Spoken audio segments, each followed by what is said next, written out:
자, 이제 시장 실패에 대해서 한번 살펴볼게요. 근데 시장 실패도 너무 이론적으로 접근하려 하지 마시고 상식적인 선에서 한번 살펴보도록 하겠습니다.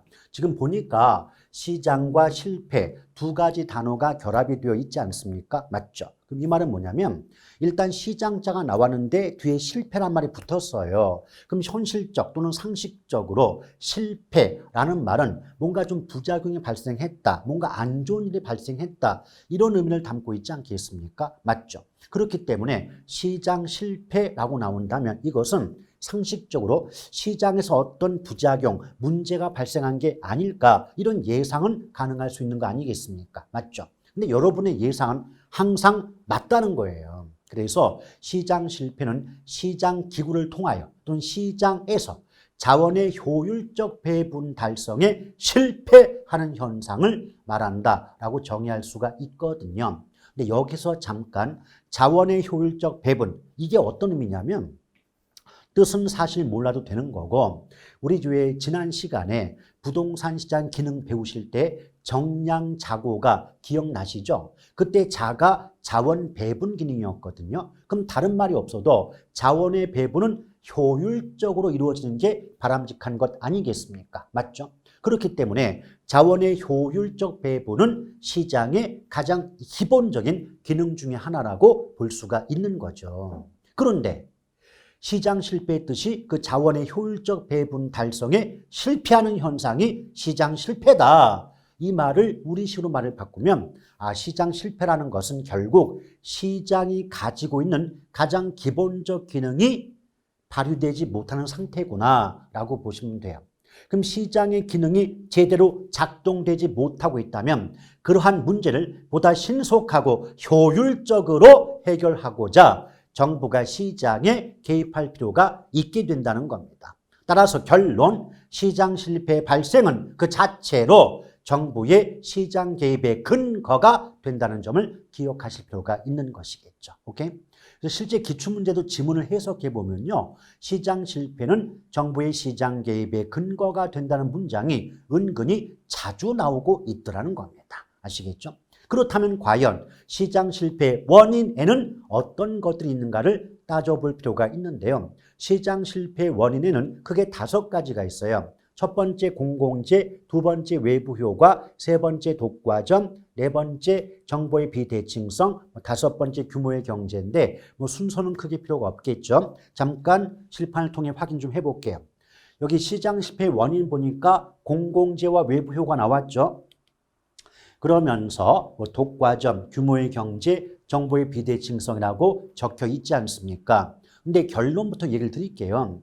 내용까지 물어보는 건 공공재와 외부 효과 2개고요. 나머지 독과점, 규모의 경제, 정보의 비대칭성은 이런 것들도 시장 실패의 원인에 속한다, 포함이 된다는 정도로만 알아두시면 돼요. 왜? 어차피 내용까지 물어보는 건 공공재, 외부 효과 2가지밖에 없는 거니까요. 그러면 과연 공공재가 무슨 뜻이냐? 공공재.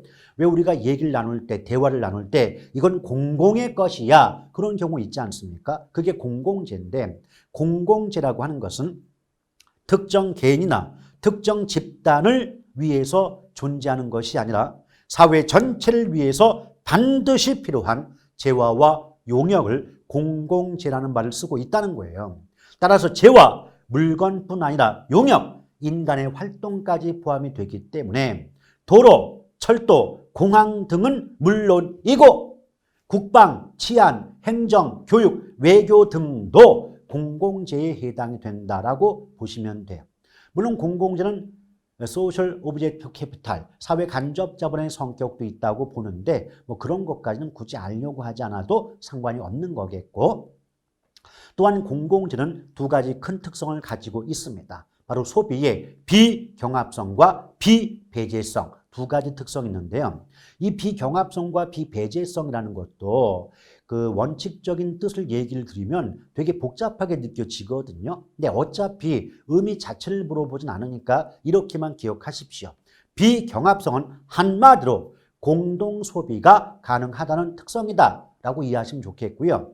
두 번째, 비배제성은 대가를 지불하지 않고도 소비할 수 있다, 사용할 수 있다. 이렇게 이해하시면 좋겠습니다. 물론 원론적인 의미를 예를 들면 보다 복잡한 말이 나와야 되는데 굳이 그렇게까지 보실 필요가 없다는 겁니다. 아시겠죠?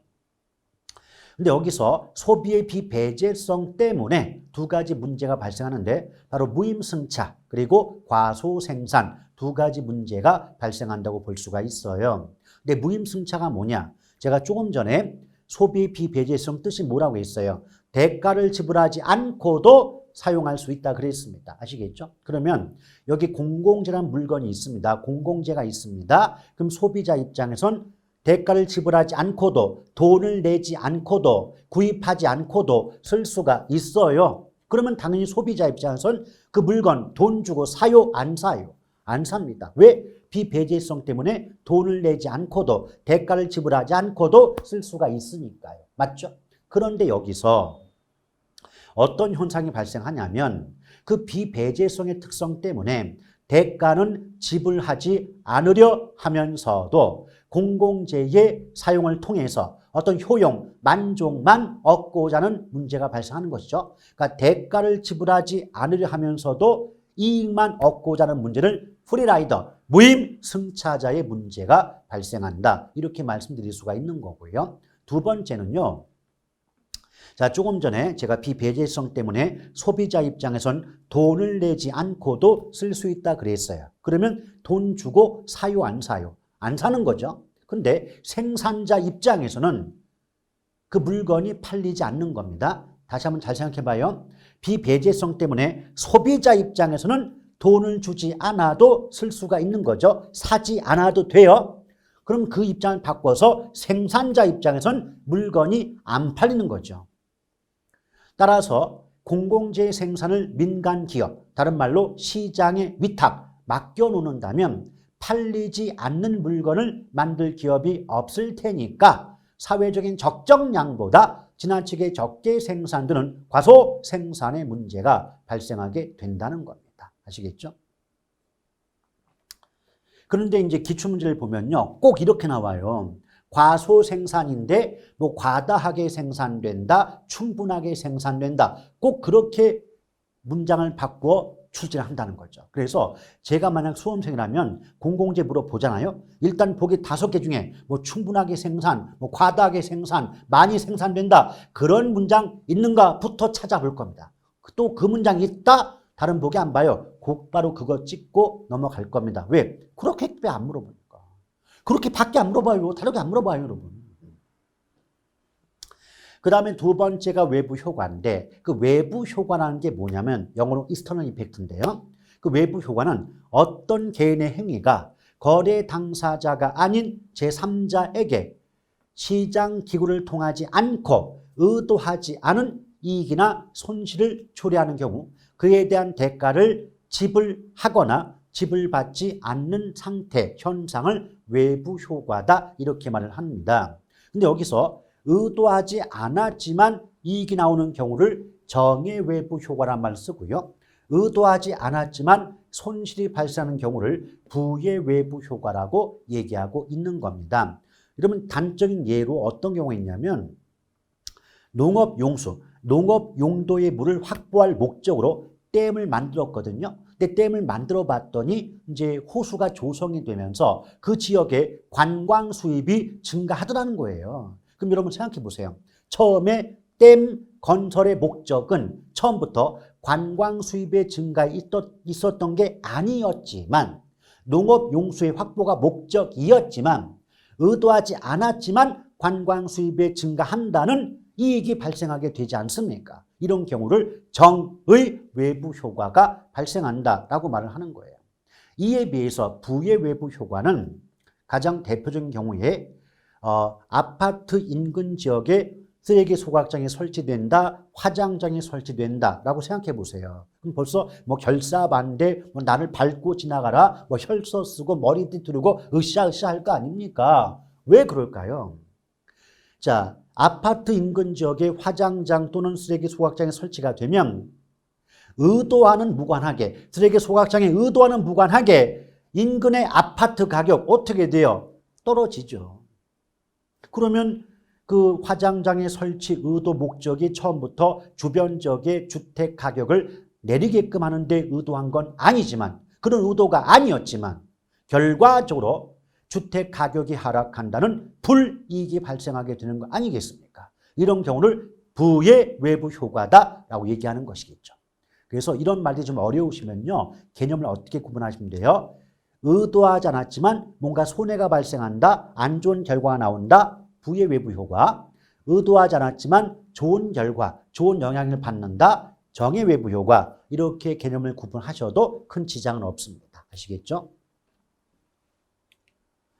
그런데 이런 정의 외부 효과와 부의 외부 효과는 생산 측면과 소비 측면의 외부 효과로 다시 구분해 볼 수가 있습니다. 여기 보면 무슨 사적 비용, 사회적 비용, 사회적 편익, 사적 편익 구분하고 있는데요. 이런 것들은 이제 어떻게 보면 요령 하나만 지금 알려드릴게요. 기초다 보니까 모든 걸 다 설명하진 않겠고요. 하나만 얘기를 드려볼게요.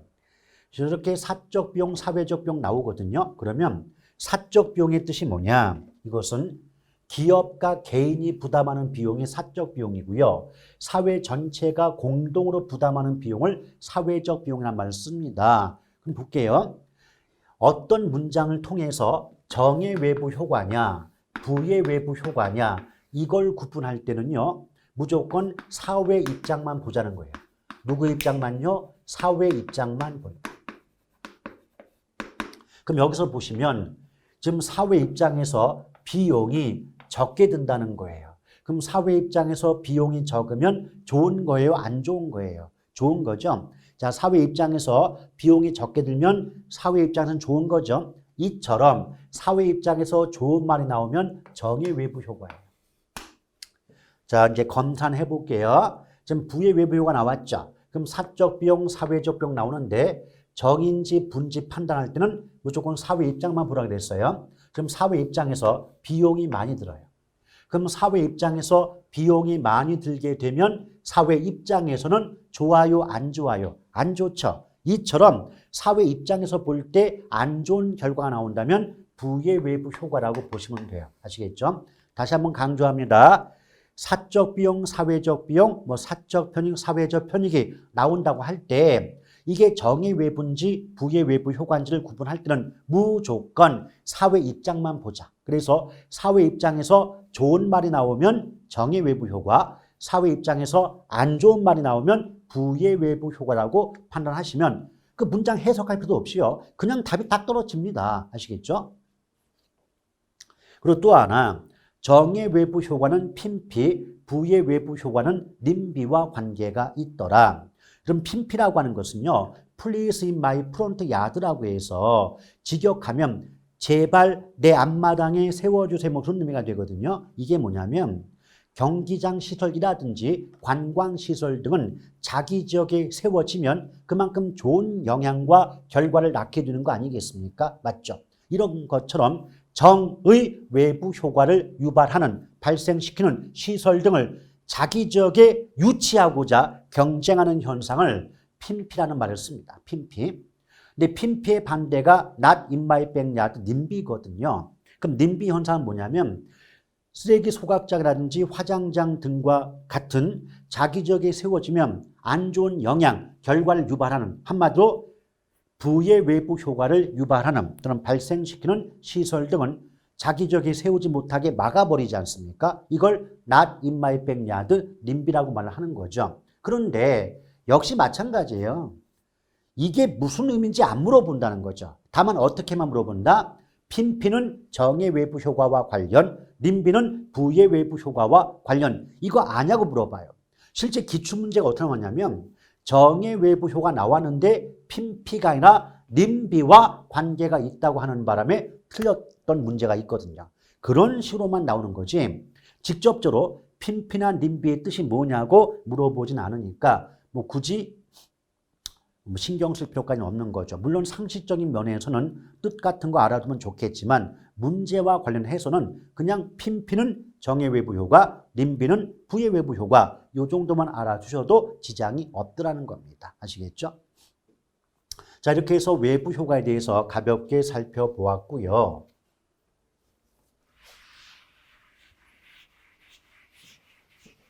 자, 이제 우리가 살펴볼 대목은 이제 토지 정책과 주택 정책 부분인데 이게 뭐냐면요. 여러분 부동산 문제가 아까 배울 때 토지 문제와 주택 문제가 있었잖아요. 근데 그 문제를 해결하고자 하는 정부의 대책을 줄여서 정책이라고 보시지 않았습니까? 맞죠? 그러니까 결국은 토지 문제 해결 대책이 토지 정책인 것이고 주택 문제 해결 대책이 주택 정책일 수밖에 없는 거겠죠. 따라서 순서상 토지 정책부터 먼저 살펴보도록 하겠습니다. 자, 토지 정책은 크게 대표적으로 용도지역지구제와 토지은행제도 크게 두 가지가 있죠. 물론 요새는 공법적인 내용과 연결해갖고 뭐 토지 선매제도라든지 그다음에 투기과열지구 이런 것들도 종종 시험에 등장하고요. 또 공법을 배우다 보면 국계법이라고 아시죠? 국토의 계획 및 이용에 관한 법률 국계법상 용도 지역의 뜻을 아느냐, 또 토지구역 그 지구 단위 계획 같은 거 있지 않습니까? 이런 거 정확히 뜻 아냐고 물어보는 경우가 종종 있는데요. 어차피 그런 것들은 국계법이라는 법률의 조문들이기 때문에 그 공법에서 배웠던 법조문을 이용해서 반복해서 외우고 기억하신다면 어렵지 않게 정답을 구할 수가 있게 되는 것이겠죠.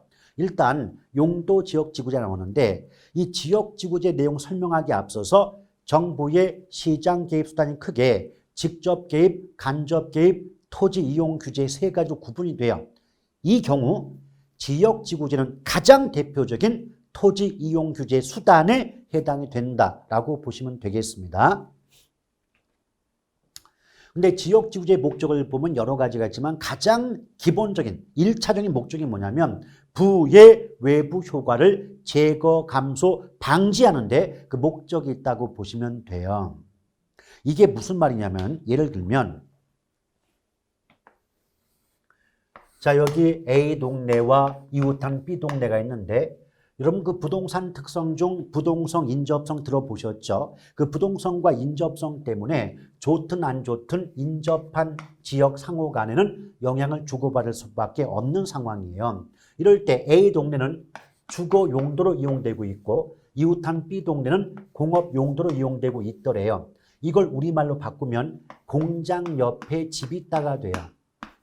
자, 공장 옆에 집이 있다면 상식적으로도 공장의 설치 의도와 무관하게 공장의 영향을 받아서 이웃한 A 동네 집값은 하락할 수밖에 없지 않겠습니까?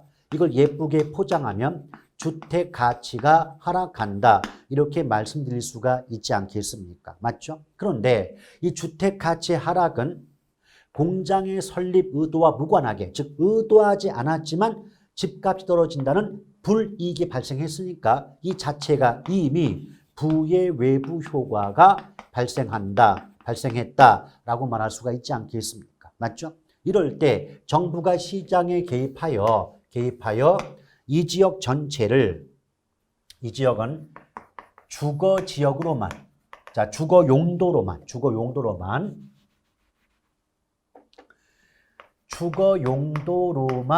사용하도록 지정을 했다면 공장은 공업 용도니까 주거 용도가 아닐 것이고 더 이상 이곳에 위치할 수가 없겠죠. 왜? 이 지역 전체는 주거 용도로만 사용하도록 지정했으니까 따라서 공장은 다른 곳으로 이전될 수밖에 없어요. 그럼 이때 이 공장의 이전을 예쁘게 포장하면 부의 외부 효과가 제거된다고 말할 수 있는 것이고 우리식으로 말을 바꾸면 집값 하락의 주범이 사라졌다라고 말할 수가 있는 거 아니겠습니까? 맞죠? 이런 관점에서 부의 외부 효과의 제거 감소가 용도지역지구제 시행의 가장 기본적인 목적이다라고 보시면 되겠고요. 자, 이제 기억본 부의 외부 효과 제거 감소에 대한 설명을 드리지 않았습니까? 그렇죠. 두 번째, 토지를 경제적 효율적으로 이용하고 공공복리의 증진을 도모하는 목적으로 한다. 근데 이게요. 국토의 계획 및 이용에 관한 법령상 용도지역의 뜻이에요. 용도지역은 이런 목적으로 지정한다고 법조문에 써 있습니다. 근데 이 법조문의 내용을 그대로 개론 시험에 내고 있더라는 거죠. 그래서 이대로 기억하시면 되겠고요. 일단 이제 지역주의 목적은 살펴보셨고 이제 효과가 있지 않습니까? 근데 모든 정책의 효과는 단기 효과와 장기 효과로 구분해 볼 수가 있어요. 그런데 요령 한 가지를 알려드린다면 단기는 수요 입장이고 장기는 공급 입장인 거죠. 왜 그러냐? 경제학의 관점에서 단기라고 하는 것은 공급이 증가할 수 없는 짧은 기간이에요. 공급을 증가시킬 수 없는 짧은 기간이 단기다 보니까 단기는 공급의 변화가 없거든요. 그래서 수요의 입장에서 보는 것이고 장기라는 말은 공급 증가가 가능한 충분한 기간이 장기의 뜻이기 때문에 장기는 공급의 관점에서 살펴보시면 되는 겁니다. 아시겠죠? 그럼 여러분 보세요. 일단 공장 이전됐습니다. 그럼 부의 외부 효과가 제거됐습니다. 그러면 어떤 현상이 나타나겠습니까? 이제 사람들은요, 이 동네 집값이 하락할 위험이 줄었다라고 볼 것이고 따라서 이 동네 집을 사도 되겠다라고 생각을 하지 않겠습니까? 그 결과 해당 지역의 주택의 수요가 증가한다는 거죠. 그런데 우리 경제론에서 배울 때 수요가 증가한다 이 말을 우리말로 바꾼다면 인기 짱이다. 그럼 인기가 높아졌으니 인기 높은 물건의 가격은 오를 수밖에 없지 않겠습니까? 맞죠? 그래서 주택의 가격이 올라간다는 거죠. 그럼 예를 들면 100원 하던 집값이 200원으로 오른다고 하면 100원만큼 집값이 올라간 거 아니겠습니까? 맞죠? 그런데 이 100원만큼 집값이 올라갔을 때 그 이익은 기존부터 원래부터 그 동네에 주택을 가지고 있었던 기존 주택 소유자 또는 저량의 주택 공급자에게 발생한다는 거죠. 왜? 신축 공급은 불가능하니까 단기이기 때문에. 그래서 예쁘게 포장하면 단기적으로 주택 가치 상승분만큼의 초과 이유는 기존의 주택 보유자에게 발생한다라고 하는 거예요. 근데 기존 주택은 중고주택, 재고주택으로서 저량에 해당되기 때문에 기존의 주택 소유자 또는 보유자를 예쁘게 포장하면 저량의 주택 공급자 이렇게 말을 바꿔볼 수도 있겠죠. 실제 기출문제를 보면 이제 저량의 공급자라고 했는데 유량 공급자 또는 신축 공급자라고 말을 바꿔서 틀리게 만드는 경우가 있으니까 이 점 유념하실 필요가 있겠습니다. 아시겠죠? 이건 단기에 있어요. 근데 장기에는요, 보세요. 지금 단기에 집값이 올라갔단 말이에요. 그러면 공급자, 즉 주택을 지어서 팔아서 돈을 벌고자 하는 개발업자, 건설업자 입장에서는 이 동네 지금 집값이 올라가네. 그럼 다른 동네 말고 이 동네 집을 지어 팔면 돈 좀 되겠구나 라고 생각을 한다는 거죠.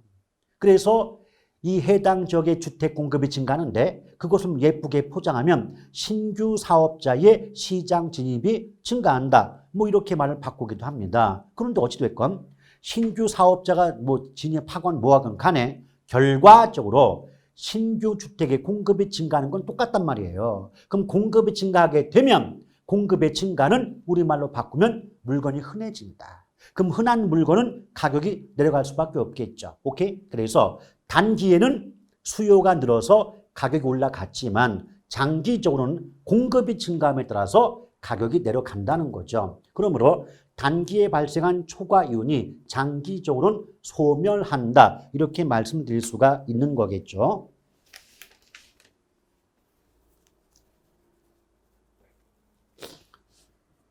자, 그다음에 여기 보면 비용 일정 산업과 비용 증가 산업이 있는데 이런 부분은 제가 두 가지 얘기할게요. 첫째, 지금은 기초 인문이다 보니까 기초 시간에 배울 내용이 아니라는 점. 둘째, 사실은 기본 때는 조금 얘기를 드리도록 하겠습니다만은 문제로서의 중요성이 없다. 무슨 말이냐? 이 부분이 쉽지가 않은 대목이다 보니까 실제 문제화되는 경우가 드물어요. 그러니까 내용을 나중에 설명을 해드리겠습니다만은 실제로 모르셔도 문제를 푸는데 큰 지장은 없더란 얘기입니다. 아시겠죠? 근데 뜻만 얘기해 본다면 비용 일정 산업이란 말은 주택 한 채를 지을 때 들어가는 비용, 집 지을 때 들어가는 비용이 한 채 지을 때마다 똑같을 때, 집 한 채 지을 때마다 똑같은 돈이 들어갈 때 비용 일정 또는 비용 불변 이렇게 말하는 거고요. 비용 증가란 말은 예컨대 주택 한 채 지을 때 100원 들었는데 또다시 한 채 지을 때는 110원, 또다시 한 채 또 지을 때는 120원 이런 식으로 집 한 채 지을 때마다의 비용이 점점 늘어나는 경우를 비용 증가 산업 이렇게 말하고 있는 것뿐입니다. 아시겠죠? 그 다음에 두 번째 토지은행제도가 나오는데요. 토지은행제도를 다른 말로 토지비축제도라고도 하죠. 그런데 은행이다, 비축이다 이 말을 통해서 벌써 예측할 수 있는 부분은 이 토지를 지금 사용할 땅이 아니겠구나. 나중에 쓸 땅을 미리 비축해 놓겠구나. 미리 매입해 놓겠구나. 이렇게 예상해 볼 수가 있는 거 아니겠습니까? 맞아요. 그래서 토지은행 또는 토지비축제도는 일단 정부의 시장 개입 수단 중 직접 개입에 해당이 될 것이고 더불어 지금 쓸 땅이 아닌 나중에 쓸 땅을 사전에 대량으로 미리 매입해서 비축해 놓았다가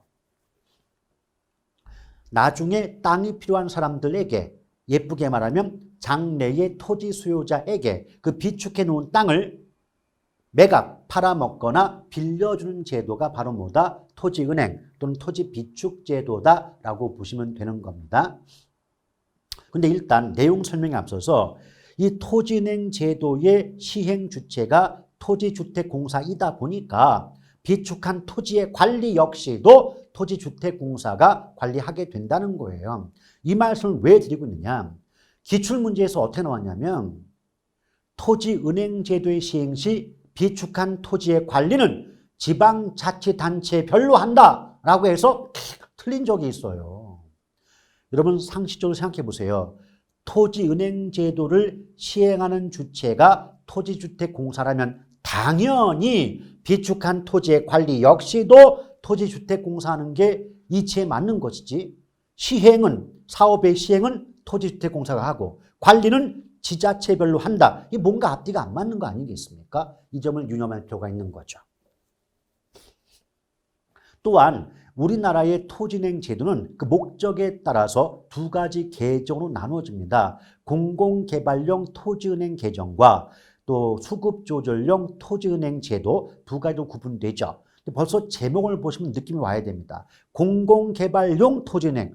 그럼 얘는 공공개발 용도 또는 공익사업 용지를 보다 대량으로 매입해서 저렴하게 공급할 목적으로 토지를 매입하겠구나, 비축하겠구나 이런 예측이 가능한 것이고 수급조절용 토지은행은 토지의 수요와 공급을 조절할 용도로 토지를 매입해서 비축하는 제도이겠구나. 이게 제목을 통해서 예상이 되는 거죠.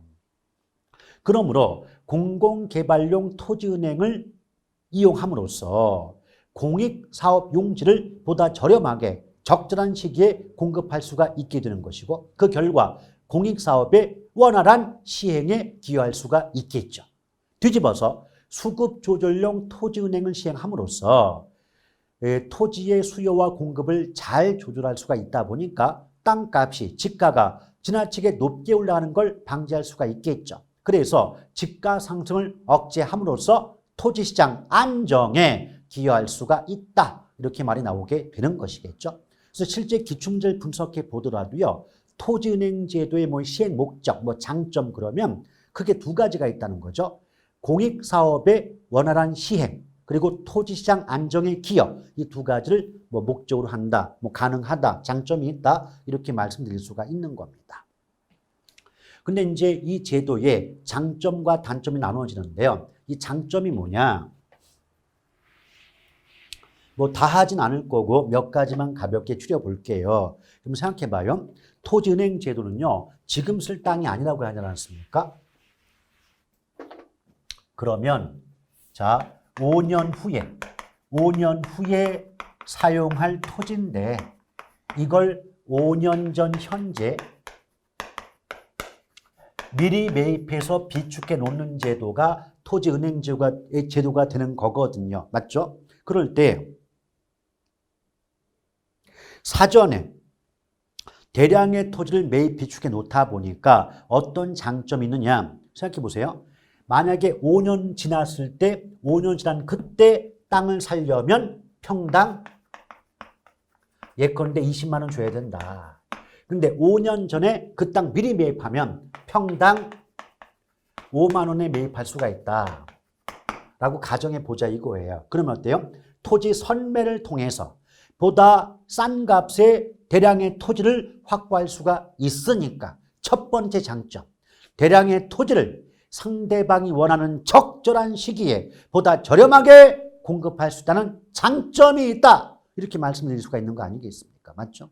그런데 이 자체가 더불어 단점이 될 수가 있어요. 무슨 말이냐? 아무리 싼 값에 땅을 구입할 수 있다 할지라도 대량의 토지를 한꺼번에 매입하려다 보니 초기 토지 매입비용에 대한 부담이 클 수밖에 없는 거겠죠. 아시겠죠? 이게 또한 단점이 돼요. 또 두 번째 장점 뭐냐?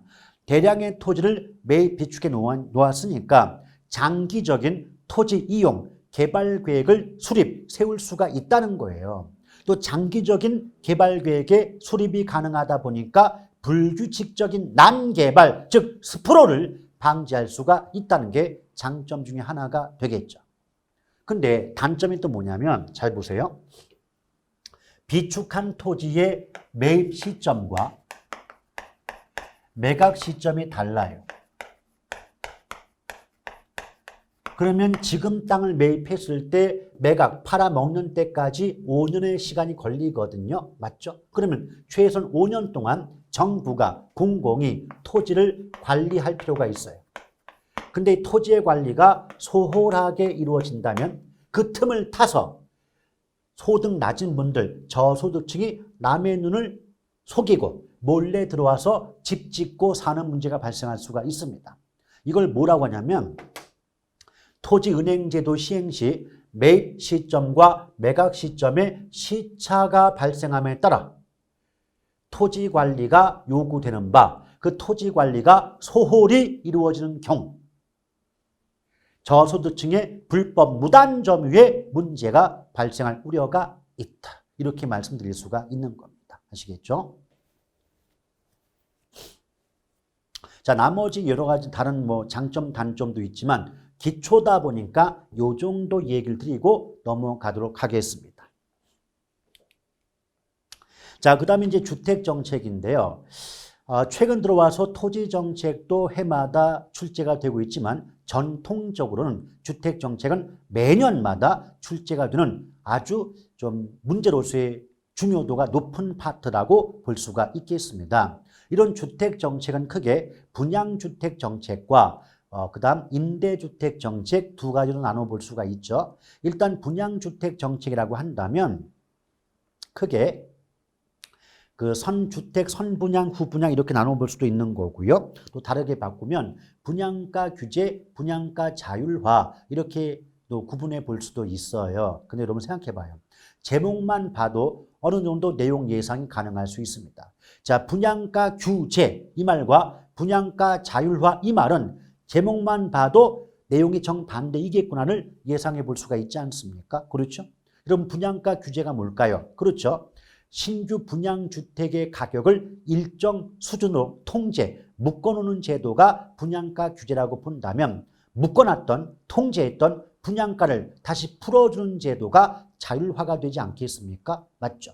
따라서 분양가 규제와 분양가 자율화는 정반대의 제도가 되기 때문에 내용도 반대일 수밖에 없는 거겠죠. 그럼 첫째, 분양가 규제는요, 다른 말로 분양가 상한제라는 말을 쓰기도 해요.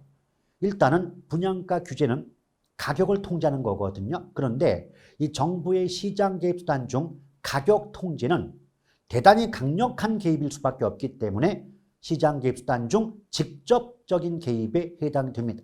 그래서 나중에 보시게 될 임대료 규제도 마찬가지로 가격 통제가 되기 때문에 결론, 분양가 규제, 임대료 규제 둘 다 모두 직접적인 개입에 해당이 된다라고 보시면 되겠고요. 또한 모든 정책은 있는 사람들보다 없는 사람을 위해 주는데 그 목적이 있습니다. 따라서 분양가 규제는 없는 사람을 위해 주다 보니까 시장에서 결정되는 균형 가격보다 낮은 수준으로 가격을 통제하는 거죠. 쉽게 말하면 이런 겁니다. 예컨대 시장에서 30평짜리 아파트가 있다. 30평짜리 아파트가 시장에서 거래되는 가격, 줄여서 시가로 3억에 거래가 되고 있다. 그런데 정부가 이런다는 거죠. 지금의 시국상 30평짜리 아파트가 3억이면 너무 비싸다. 분양가 2억까지만 받아 라고 통제하는 게 분양가 상한제 또는 분양가 규제거든요. 왜 상한제란 말을 쓰냐면 분양가의 상한선을 설정하고 그 이상으로 받지 못하도록 하기 때문에 분양가 상한제 이렇게 말하기도 한다는 거죠. 그러면 정부에 의한 규제 가격, 통제 가격은 예컨대 2억이라고 가정해 보도록 하겠습니다. 그럼 2억은 시장에서 결정되는 균형 가격보다 낮은 수준으로 통제가 되는 셈 아니겠습니까? 그렇죠? 따라서 이런 분양가 규제는 성격상 최고 가격제에 해당이 된다는 거죠. 근데 왜 각 분양가를 싸게 통제했는데 최고 가격만 쓰느냐? 이 2억은 기업의 입장에서 개발업자, 공급자 입장에서는 받을 수 있는 최고한의 가격이 2억까지인 것 아니겠습니까? 맞죠? 그래서 최고 가격제란 말은 원래 시장에서 결정되는 가격보다 낮은 수준으로 가격을 통제함으로써 소비자를 보호함의 목적이 있는 가격 통제 수단이 최고 가격제다라고 보시면 되고요. 여기서 요령 하나 알려드릴게요. 어차피 우리 시험에서는 최고 가격제만 나오지 최저 가격제는 나올 수가 없어요. 왜? 최고 가격제는 성격상 소비자 보호가 목적인 반면 최저 가격제는 성격상 생산자 보호가 목적이 되기 때문에 우리 시험에서는 소비자 보호를 목적으로 하는 최고 가격제만 나올 수밖에 없는 구조입니다. 따라서 요령, 문장 속에서 최저 가격제 이런 단어가 나오면 읽기 중단, 무조건 틀렸다라고 찍어도 상관이 없으실 겁니다. 이제 그러면 결국 결과적으로 분양가가 인하된 셈이죠. 그럼 여기서 하나씩 얘기를 드려볼게요. 가격이 떨어졌단 말이에요. 가격이 싸졌어요. 그럼 값이 싸지면 수요 법칙상 그 물건 더 많이 사려고 하겠죠. 그래서 그 아파트의 분양가가 인하가 된 결과 아파트의 수요가 증가한다는 거예요. 오케이? 그럼 생각해 보세요. 사는 쪽 입장에선 가격이 싸졌으니까 더 사려고 하기 때문에 수요가 증가하겠습니다. 그러나 파는 쪽 입장에선 3억 받아야 수지가 맞았는데 2억밖에 못 받는다면 수익성이 악화될 거 아니에요. 그럼 공급을 늘릴까요? 줄일까요? 줄이겠죠. 그럼 결론, 분양가가 싸지니까 인하가 되니까 수요는 증가하지만 반대로 공급은 수익이 줄기 때문에 감소합니다. 그럼 수요는 늘어나는데 공급은 줄어드니까 수요가 공급보다 훨씬 많아지겠죠. 그래서 초과 수요가 발생한다라고 말할 수 있는 거예요. 오케이? 또한 생각해 보세요. 수요자 입장, 소비자 입장에서요. 원래 3억을 줘야 살 수 있는 아파트가 2억만 주면 살 수 있단 말이에요. 그러면 다른 조건이 일정불변, 그러니까 다른 조건이 일정불변한 말은 다른 거 신경 안 쓴다면, 그 뜻이 다른 거 신경 안 쓴다면 소비자 입장에서 2억의 아파트를 구입해서 단기간에 짧은 시간 내에 3억 받고 되팔다면 세금 같은 건 신경 안 쓸 때 1억만큼의 양도 차익을 얻을 수가 있게 되는 셈 아니겠습니까? 맞죠? 그래서 이 분양가 규제 또는 분양가 상한제 시행 시 어떤 현상이 발생한다? 시가와 분양가의 차액을 노린 투기적 수요가 급증할 우려가 있다라고 말이 나와요. 또한 여러분 공급자 입장에서 건설업체 입장에서 3억 받아야 되는 물건인데 2억밖에 받을 수 없다면 수익성이 악화되겠죠. 그럼 공급이 늘겠어요? 줄겠어요? 줄어요. 이것을 신규 주택의 공급이 감소된다 또는 신규 주택의 공급이 위축된다라고 말할 수 있어요. 근데 공급이 위축되면 집을 구하기가 어려워지기 때문에 오히려 주택 가격이 상승할 수도 있게 된다는 겁니다. 더불어 수익성이 악화되니까 신규주택의 질적인 수준이 올라갈까요? 떨어질까요? 당연히 떨어질 수밖에 없겠죠. 그럼 이러면 가능합니까? 원래 분양가 규제의 목적이 뭐였을까요? 분양가를 싸게 통제함으로써 저소득층의 주거 안정에 기여하고 싶었던 게 목적이었겠죠. 그런데 이 제도가 시행되면 장기적으로는 신규주택 공급 자체가 감소하면서 질적인 저하까지 이루어지다 보니 새 집값이 올라갈 수밖에 없고 새 집을 구하기가 어렵다 보니 오히려 저소득층의 주거 안정이 더 불안해지고 주거 여건이 악화되는 상황, 즉 부작용이 발생할 수가 있더라는 거죠. 이에 정부가 깜짝 놀랐어요. 분양가 싸게 통제해주면 없는 사람들 위해 줄 알았는데 오히려 부작용이 더 커지고 투기가 급증하더라 이 말이죠. 그래서 아하, 이 가격 묶어놓으면 안 되겠구나, 풀어줘야지 라고 나온 게 분양가 자율화가 됩니다. 그러면 분양가 자율화가 되면 이제 정부가 뭐라 그러는 거예요? 건설업체에게 그동안 내가 미안했다, 앞으로는 3억 받아 라고 한다는 거예요. 그럼 분양가 풀어줬죠. 그럼 당연히 공급자, 건설업체 입장에서는 2억 안 받고 3억 받을 거고, 3억을 받게 된다는 건 분양가가 상승, 올라가는 거예요. 그럼 신규 주택의 가격이 올라갑니다. 그럼 가격이 올라간 만큼 공급자, 건설업체 입장에선 수익성이 개선돼요. 자, 수익이 좋아지니까 주택의 공급을 늘릴 거고 질적인 수준도 올라갈 겁니다. 그런데 여기서 주의할 게 있어요. 신규 주택의 공급이 증가하겠지만 공급자 입장에서는 파는 쪽 입장이다 보니까 한 채를 팔아도 더 많은 이익을 얻고자 하겠다는 거죠. 따라서 20평짜리 한 채 파는 것보다 50평짜리 한 채 파는 게 훨씬 이익이 되다 보니까 대형 주택 위주의 공급이 이루어진다는 거예요. 그럼 생각해 보세요. 분양가를 풀어주니까 가격 자체도 올라가는 데다가 대형 주택 위주로 공급하다 보니까 소형 평수를 찾아보기도 어렵더라. 그럼 결과적으로 분양가를 묶어놓건 풀어주건 저소득층의 주거 안정에는 실패한 거죠.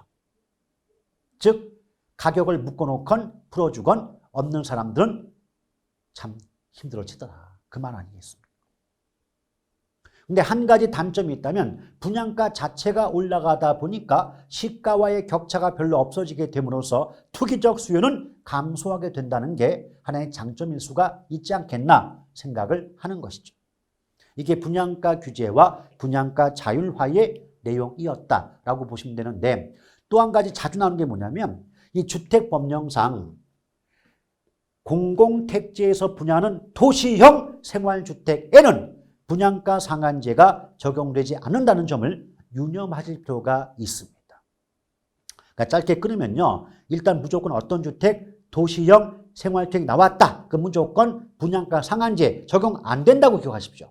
실제 기출문제를 보면 도시형 생활주택을 써놓고 분양가 상한제가 적용된다고 여러 번 출제해서 모두 댕강 다 틀리게 만들었다라고 보시면 되겠습니다. 자, 그 다음에는 이제 주택 선분양과 후분양 나오는데 선분양, 후분양 내용부터는 다음 시간으로 이어가도록 하겠습니다.